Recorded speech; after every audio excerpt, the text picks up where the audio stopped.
বিশ্বনবীর এক সাহাবা নাম তার আবু দাহদা রাদিয়াল্লাহু তাআলা আনহু।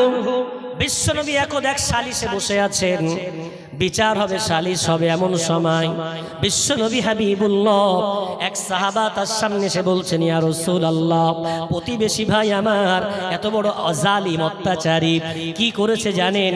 আমি গরিব মানুষ, আমার একটা ছোট্ট জায়গা, আমি পাঁচিল দিতে দিতে ওই পাঁচিলের মাঝখানে ওর অনেকগুলো খেজুরের গাছ, একটা গাছ পাঁচিলের মাঝখানে চলে এসেছে, একটা গাছ পাঁচিলের মাঝখানে পড়ে গেছে। আর রাসূলুল্লাহ, তাই আমি বলছি গাছটা কেটে নাও, তো কাটবে। আমি যে দাম নাও, তোমার তো অনেক গাছ আছে, দামও নেই। ও বলছে আমাকে পাঁচিল ভেঙে ফেলতে। ইয়া রাসূলুল্লাহ, একটা গরিব সাহাবা, অনেক কষ্ট করে জায়গাটা ঘিরতে চাচ্ছি, একটা গাছের জন্য পাঁচিল ভেঙে ফেলা, এটা কি মানায়? ইয়া রাসূলুল্লাহ, একটু বলেন না। বিশ্বনবী সালিশে বসে ওই ব্যক্তিটাকে ডেকেছে। এটা তো জানেন, আল্লাহ যাদের বিরাট সম্পদ দেয়, কলিজাও বিরাট বড়, খুব কম হয়, ইল্লা মাশাআল্লাহ। সম্পদ বেশি থাকলে কলিজাও এমন ছোট হয়। ওই জন্য প্রবাদ বাক্যে আছে, বড় লোক হতে গেলে কঞ্জুস না হলে বড় লোক হওয়া যাবে না। কি আছে? প্রবাদ বাক্যে আছে, বড় লোক হতে গেলে কঞ্জুস বা বখিল না হলে বড় লোক হওয়া যাবে না। কেন? বড় লোক হলে হৃদয় ছোট করলে তাহলে বড় লোক হওয়া যায়। আল্লাহ হেফাজত করুন। প্রকৃত পক্ষে আল্লাহ সম্পদও দেয়, হৃদয় বড় দেয়, হয় না না হয়। উসমানে গনি রাদিয়াল্লাহু তাআলা আনহুর মতো ব্যক্তি কম হয়, তবে হয়। এখন বিশ্বনবী ওই কোটিপতি বিরাট বড় খেজুরের বাগানের মালিককে ডেকে বলছেন, ও আল্লাহর বান্দা, একটা তো মাত্র গাছ, বেচারা গরিব, পাঁচিল দিচ্ছে, গাছটা কেটে নাও না, কেটে নাও বাবা, এভাবে গরিবদের উপরে অত্যাচার করো না। কিন্তু বেটা বলছে, ইয়া রাসূলুল্লাহ, যতই বলেন আমি কিন্তু গাছ কাটবো না। রাসূল বলছেন, এক কাজ করো, ওই একটা খেজুর গাছের বিনিময়ে জান্নাতে একটা গাছ নিয়ে নিও, যে খেজুরের গাছটার ছায়া হবে 100 বছর ধরে একটা ঘোড়া দৌড়ালে তার ছায়া শেষ করতে পারবে না। জোরে বলা যাবে না? ওই জান্নাতের খেজুরের গাছের বিনিময়ে আমাকে দিয়ে দাও। এখন যে আখেরাত মানে না, যে পরকাল মানে না, তার জান্নাত জাহান্নাম কি লাভ দেবে? ওই জন্য কোরআন বলেছে, হুদাল্লিল মুত্তাকিন। কোরআন পথ দেখায় তাদের যারা বিশ্বাসী, যারা খোদা ভীরু, আখেরাতকে বিশ্বাস করে। যদি বলা যাবে না? সুতরাং রাসূল বলছেন, জান্নাতের মধ্যে খেজুরের গাছ। ওর বুঝে এলো না, বলে ইয়া রাসূলুল্লাহ, বলবেন না আমি পারবো না, যেটা বলবেন না। রাসূলের মুখের উপরে না বলে দেওয়াটা, এটা বিরাট বড় একটা বেয়াদবি। ও বুঝতে না পারলেও পাশের সাহাবারা এই কথার উপরে বড় ব্যথিত। তারা বলছে, ইয়া রাসূলুল্লাহ, তাদের মধ্যে একজন সাহাবা দাঁড়িয়ে বলছেন, নাম তার আবু দাহদা, ইয়া রাসূলুল্লাহ, ইয়া হাবিবাল্লাহ, আমি যদি ওই গাছটা ক্রয় করে আপনাকে দিয়ে দিই, তাহলে জান্নাতের ওই খেজুরের গাছটাকে আমার আল্লাহ আমাকে দিয়ে দেবেন। রাসূল বলছেন, তুমি শুধু নও, যে কেউ যদি গাছটা ক্রয় করে এই গরিবটাকে সহযোগিতা করে, আমি রাসূল বলছি জান্নাতের গাছটা আমার কাছ থেকে সে বুঝে নেবে। জোরে বলা যাবে? আমার কাছ থেকে বুঝে নেবে। বিশ্বনবী হাবিবুল্লাহ এ কথা বলার সাথে সাথে আবু দাহদা দৌড়ালেন। ওই ব্যক্তির বাড়ি গিয়ে বলছেন, ভাই, আমার খেজুরের বাগান তুমি চেনো? তো আবু দাহদা তিনি একজন বড় খেজুরের গাছের মালিক, বড় একজন ব্যবসায়ী। তো সে ব্যক্তি বলছে, তোমার খেজুরের বাগান কে চেনে না? তোমার তো বড় খেজুরের বাগান, 600 খেজুরের গাছ আছে, যে গাছে এত দামি খেজুর হয়, ব্যবসায়ীরা অগ্রিম তোমার খেজুর নেওয়ার জন্য তোমার বাগানের বাইরে তাঁবু ফেলে অপেক্ষা করে। বলছে, এই তো চিনতে পেরেছ, আমি আবু দাহদা। ওই খেজুরের বাগান এবং ওই বাগানে আমার একটা সুন্দর বাসাঘর আছে, বাসাঘর প্লাস ওই খেজুরের বাগানে একটা মিষ্টি পানির কুয়া আছে। 3টে জিনিস দেব, 600 খেজুরের গাছ, একটা বাসাঘর, একটা কুয়া, বিনিময়ে একটা খেজুরের গাছ তুমি দেবে না? দেবে না?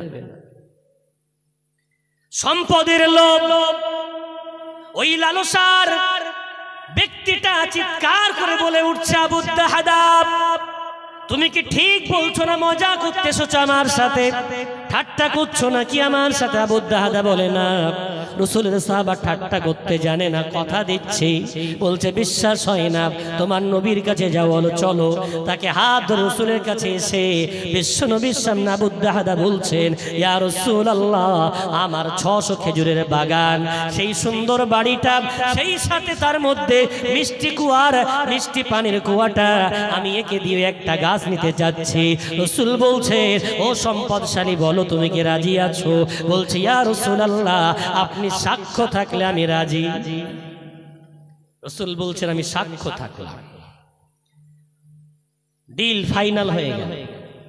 আবু দাহাদা তাকে খেজুরের বাগান সোপদ করা কথা দিলে দিয়ে এবার ওখানে দাঁড়িয়ে আবু দাহাদা বলছেন, ইয়া রাসূলুল্লাহ, তাহলে জান্নাতের গাছটা আমাকে দেওয়ার ব্যাপারে আপনি সাক্ষী? রাসূল বলছেন না।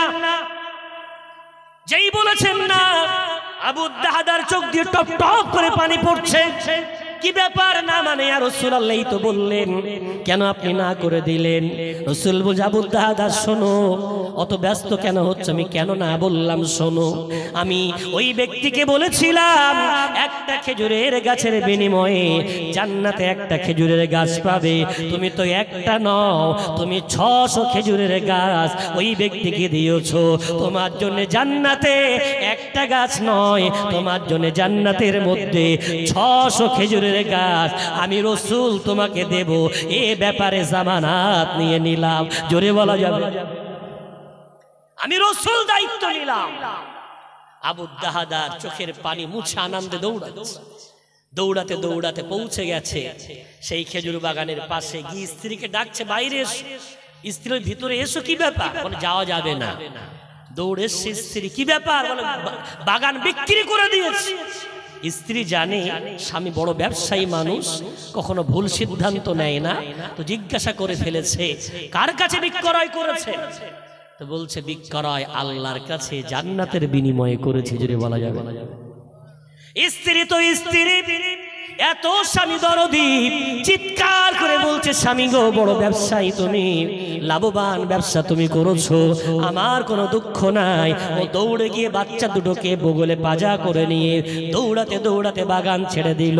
ওই ব্যক্তিকে আবু দাহাদা ওই খেজুরের বাগান, সুন্দর বাসা ঘর, মিষ্টি পানির কুয়াটা দিয়ে দিল। কেন? কেন? জান্নাতের 600 গাছ দুনিয়ার একটা গাছের চেয়ে অনেক অনেক গুণে দামি। একটু জোরে বলা যাবে। জান্নাতে যাবে কে? কথাই কথায় আমি জান্নাতি, আমি জান্নাতি। আরে সব তোমার পন্থীরাই জান্নাতি যাবে, তো অন্য যাবে কারা? আল্লাহর 8টা জান্নাত তো ছোট না, আল্লাহর জান্নাতে তারাই যাবে এদের আকীদা পরিষ্কার আছে, আল্লাহর ভয়টা যথাযথ করতে পেরেছে। যারা শিরক করেনি, আল্লাহ এদের সকলকে জান্নাতে দেবে। একটু জোরে বলা যাবে। অহংকার না, তুমি একটা দল করো, পন্থী করো, কোন একটা মাযহাব মানো, মজবুতের সাথে মানো, অহংকার না করে এটা বলো যে আমাদের হুজুর আমাদের এভাবে শিখিয়েছেন, উনি ওভাবে করছেন, দলিল যদি ওনার কাছে থাকে উনি করতে পারেন, উনি কাফের, উনি বেদাতি। এভাবে অন্যকে কাফের আর জাহান্নামে পাঠাতে যেও না। সে যদি কাফের না হয় তুমি হয়ে যাবে, সে বেদাতি না হলে তুমি হয়ে যাবে। তুমি শুকরিয়া আদায় করে বলো আলহামদুলিল্লাহ, আমরা সিলসিলা ফুরফুরা শরীফের মতাদর্শের মানুষ, আমাদের কাছে মুস্তাহাব্বাত, আমাদের কাছে নওয়াফিল, আমাদের কাছে সুনান, আমাদের কাছে মুস্তাহসান আমাদের হুজুররা এমন করে শিখিয়েছেন, আমরা এর বাইরে চলতে পারি না। উত্তর 24 পরগনার এটা হলো বড় বৈশিষ্ট্য। আপনি সৌদি চলে যাবেন, মক্কায় ঘুরবেন, মদিনায় ঘুরবেন, কাশ্মীরে যাবেন, মুম্বাইতে যাবেন, দিল্লিতে যাবেন, যদি দেখেন 24 পরগনা কোন মানুষ আছে আপনি চিনে নিতে পারবেন। এত সুন্দর দাড়ি ছেড়ে দেওয়া অন্য স্টেটে নাই, এত সুন্দর মাথায় টুপি দিয়ে বেড়ানো কোন স্টেটে নাই, ফরজ পড়ার পরে নফল ছেড়ে দেওয়া না ছেড়ে দেওয়া কোন স্টেটে নাই। ফরজ পড়ছে দৌড়া, কিন্তু আমার সমাজ 2 রাকাত নফলটাও ছাড়বে, বিরাট ব্যস্ত, একটু মোনাজাত তাও ছাড়বে। জায়েজ না? সব জায়েজ, ফতোয়া আপন জায়গা, কিন্তু না, ছোট্ট ছোট্ট বিষয়গুলো আমল করে। তো আমল করে মানে অহংকার না, আল্লাহ করিয়ে নিচ্ছেন আলহামদুলিল্লাহ, আল্লাহ পারিয়ে নিচ্ছেন আলহামদুলিল্লাহ। দুনিয়া হলো মাজরাতুল আখিরা, পরকালে শস্য ক্ষেত। এখানে চাষ করতে হবে, রেজাল্ট দেবেন কি? আল্লাহ। বিশ্বনবী তাই রেজাল্টের দিকে তাকিয়ে কি বলেছিলেন? আল্লাহর দয়া ছাড়া আমি কামলিওয়ালা আল্লাহর জান্নাত দিতে পারবো না। ভাই বাবাজি আমার, তাই রব্বুল আলামিন আমাদেরকে ডাক দিয়ে বললেন, ওরে দুনিয়ার বান্দারা, খবরদার খবরদার, তোমরা যেন কখনো অহংকার করো না। ইন্নাল্লাহা লা ইউহিব্বু কুল্লা মুখতালিন ফখুর। 21-11 পৃষ্ঠা সূরা লোকমান। আল্লাহ বলেছেন অহংকারীকে আল্লাহ একদম ভালোবাসেন না। আল্লাহর নৈকট্য অর্জন হয় তাকওয়ার দ্বারা, ইবাদতের দ্বারা। আর ওই নৈকট্য থেকে বান্দা দূরে চলে যায়, সবচেয়ে ভয়াবহ তার নাম কি বললাম? তাকাব্বুর, অহংকার। নাম্বার 2 শিরক। শিরকের কারণে বান্দা আল্লাহর নৈকট্য থেকে দূরে চলে যায়। সমাজ শিরক করে ফেলে, শিরকে শিরকে আমার সমাজ নিমজ্জিত হয়ে যাচ্ছে। আমার সমাজ ঈমান থাকার পরেও, ইসলাম থাকার পরেও অনেকগুলো ক্যামেরা চলছে, তো তাই একটু ইতস্তত করছে, কিন্তু তারপরে বলতে হবে কি জানেন? ক্যামেরাম্যানদের কাছে অনুরোধ জানাবো, যদি আপনাদের মনে হয় এই সমস্ত আলোচনাগুলো চেপে রাখলে ভালো হয়, কেননা সমাজের চাপ তো একটু আছে। বর্তমান সময় মুসলমান আমরা শিরকে নিমজ্জিত হয়ে গেছি। কিভাবে জানেন? এই যে বন্দে মাতারাম মাঝে মাঝে বলেন, পার্টি করছেন, কোন এক পার্টির স্লোগান বন্দে মাতারাম। মাঝে মাঝে ক্লাবে স্বাধীনতার পতাকা তুলছেন, বলছেন না মাঝে মাঝে বন্দে মাতারাম। পাশে পিপা হাই স্কুলে বাচ্চা পাঠাচ্ছেন, কলেজে যাচ্ছে, প্রেয়ারে দাঁড়িয়ে বলছে না ভারত ভাগ্য বিধাতা? বলছে না? এগুলো বলা যায়? এগুলো বললে ঈমান থাকে তো না? এগুলো শিরক না শিরক না? বিশ্বাস করেন, গত সপ্তাহের বৃহস্পতিবার আমি একটা মাহফিলে গিয়ে এটা বলেছি। একটা বয়স্ক মাস্টার সাহেব আমার সাথে খেতে বসে কেঁদে ফেলেছে। বলছে, বাবু সারা জীবন মাস্টারি করলাম, জলসায় বসতাম না, কিন্তু আজকে বসলাম সন্ধ্যার দিকে বলে। এসার পরে বসেছে, আমার আলোচনা শুনে খেতে বসেছে। আমার সাথে বলছে, হুজুর বিশ্বাস করেন এটা যে শিরক কোনোদিন জানতাম না, আপনি বললেন চোখ দিয়ে পানি ঝরিয়েছি। আল্লাহর কাছে তওবা করে বলেছি, আল্লাহ আর জীবনে কোনোদিন সজ্ঞানে আর কখনো শিরক করব না। জোরে বলি সুবহানাল্লাহ। শিরক তো জানেন আমার জাতি। কেন এই যে স্লোগানটা দেয়, এর অর্থটা কি? এর অর্থটা হলো, ও ভারত ভূমি আমি তোমার বান্দা। বন্দে মাতরম মানে কি? ও ভারত ভূমি আমি তোমার বান্দা। ভারত ভাগ্য বিধাতা, এর অর্থ কি? এই ভারত ভূমি ভাগ্য নির্ধারণকারী। বলা যাবে? পারা নাম্বার 3 পৃষ্ঠা নম্বর 12, সূরার নাম সূরা আলে ইমরান। রব্বুল আলামিন পরিষ্কার করে বলে দিয়েছেন, কুলিল্লাহুম্মা মালিকাল মুলক তুতিল মুলকা মান তাশাব। ও নবী মুহাম্মদ বলে দাও, এ সার্বভৌমত্বের মালিক দুনিয়ার কেউ না, একমাত্র মালিক হলেন আমার আল্লাহ। জোরে জোরে বলা যাবে না? এই ভারতের মালিক কে? আল্লাহ। সুতরাং সেই আল্লাহর বান্দা হয়ে অন্য যাদের অনেক দেব দেবী, ইসলাম অন্য ধর্ম নিয়ে কথা বলে, ইসলাম অন্য ধর্ম নিয়ে কথা বলতেও নিষেধ করেছে। কোরআনের আদেশ, অন্য ধর্মের মানুষকে কটু কথা বলো না, খারাপ বলো না, তাদের ধর্মের উপর আঘাত হেনো না। অন্য ধর্ম তারা বিভিন্ন দেবদেবী মানে, তাদের কাছে তো শিরকটাই ধর্ম। কিন্তু মুসলমান যারা, ঈমানদার যারা, তাদের কাছে তাওহীদটাই ধর্ম, শিরকটা হলো অধর্ম। কোনটা ধর্ম? তাওহীদ ধর্ম, আর শিরকটা হলো অধর্ম মুসলমানের কাছে। সেই মুসলমান জুমার নামাজ অন্তে মোনাজাত সমাপ্ত করার সময় বলল, বাহাক্কি লা ইলাহা ইল্লাল্লাহ মুহাম্মাদুর রাসূলুল্লাহ। জবান দিয়ে পড়ার পর আমি শুনি, আমার কানে আওয়াজ আসে, কত দাদু আছে তাড়াতাড়ি চুমা দেয়। চুমা দেয় না? সাল্লাল্লাহু বলে কি করে? চুমা দেয় না হাতে? চুমা দেয়। তাহলে কত ভালোবাসে ওই কালিমাটাকে, কত ভালোবাসে ওই রাসূলের নামটাকে চুমা দিচ্ছে। এই না তুমি কালিমা বলে জুমার নামাজ সমাপ্ত করে এলে তুমি বললেন লা ইলাহা ইল্লাল্লাহ, ও আল্লাহ তুমি হলে মাবুদ, আমি তোমার বান্দা। এই না তুমি বলে জুমার নামাজ পড়ে বাড়ি এলে, তোমার বন্ধুরা বলছে বিজয় মিছিল, তুই কি যাবি না? আপনি তাদের সাথে বিজয় মিছিলে বার হলে, আর বার হয়ে রং মাখতে মাখতে এত মাখা মেখেছো চেনা যাচ্ছে না, ভোতমটা চেনা তুমি কোন মানুষ, চেনার উপায় নেই তুমি মানুষ না কোন অন্য জন্তু। এত রং মাখা মেখেছো, চুলের মধ্য থেকে শুরু করে ভুরু থেকে শুরু করে তোমার প্যান্ট জামা থেকে শুরু করে সব রঙে একেবারে রঞ্জিত হয়ে গেছে। আর মাঝে মাঝে রং মেখেছো, সমস্যা নেই, মাখো, যত পয়সা আছে মাখো, কিন্তু সমস্যা এখানে রং মাখতে মাখতে মাঝে মাঝে বলে ফেলছো বন্দে মাতারাম। এই যে লাফাচ্ছ আর বলছো, এই না বলে এলে তুমি আল্লাহকে মাবুদ বলে মেনে নিয়েছো, এই না তুমি বললে আল্লাহর বান্দা তুমি, আর যেই বললে বন্দে মাতারাম, অর্থাৎ তুমি বললে ও ভারত ভূমি তুমি আমার মাবুদ, আমি তোমার বান্দা।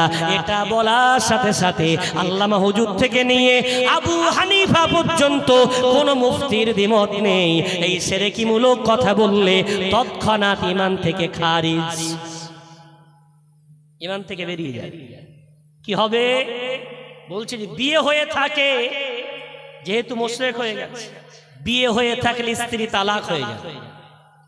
বিয়ে যদি না দোহরায়, ঈমান যদি না আনে, ওই অবস্থায় মেলামেশা করলে, কোন সন্তান জন্ম নিলে পিতৃ পরিচয় হারা সন্তান জন্ম নেবে। যদি ওই অবস্থায় মারা যায়, তওবা করার সুযোগ নসিবে না জোটে, ওই অবস্থায় যদি মারা যায়, মুফতিদের পরিষ্কার ফতোয়া, ওর গোসল দিতে হবে না, ওর কাফন পরাতে হবে না, ওকে মুসলমান কবরস্থানে দাফন করার কোনো প্রয়োজন নেই। কেন কেন মুশরিকের জানাজা হয় না? হয় নাকি দেখেছেন? মুশরিকের দাফন কাফন হয় না। সুতরাং ওই ব্যক্তি শিরক করে এত ভয়াবহ কাজ করে ফেলেছে।